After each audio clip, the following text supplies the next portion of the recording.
Genesis 3, the fall. Now the serpent was more subtle than any beast of the field which the Lord God had made. And he said unto the woman, Yea, hath God said, Thou shalt not eat of every tree of the garden? And the woman said unto the serpent, We may eat of the fruit of the trees of the garden, but of the fruit of the tree which is in the midst of the garden, God hath said, Ye shall not eat of it, neither shall ye touch it, lest thou die. And the serpent said unto the woman, Thou shalt not surely die. For God doth know that in the day that eat thereof, then your eyes shall be opened, and ye shall be as gods, knowing good and evil.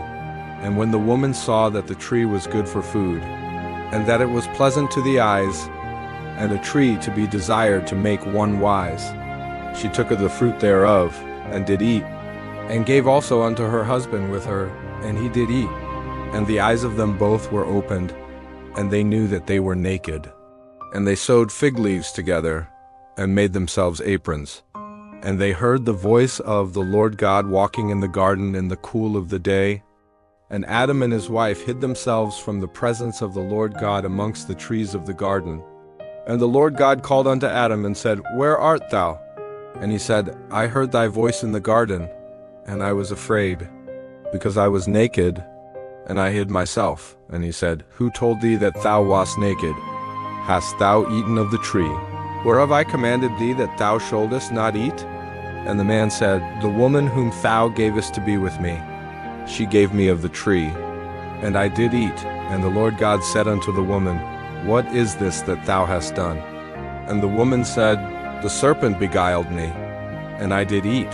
And the Lord God said unto the serpent, Because thou hast done this, thou art cursed above all cattle, and above every beast of the field. Upon thy belly shalt thou go, and dust shalt thou eat all the days of thy life. And I will put enmity between thee and the woman, and between thy seed and her seed. It shall bruise thy head, and thou shalt bruise his heel. Unto the woman he said, I will greatly multiply thy sorrow, and thy conception. In sorrow thou shalt bring forth children, and thy desire shall be to thy husband, and he shall rule over thee. And unto Adam he said, Because thou hast hearkened unto the voice of thy wife, and hast eaten of the tree, of which I commanded thee, saying, Thou shalt not eat of it. Cursed is the ground for thy sake. In sorrow shalt thou eat of it all the days of thy life.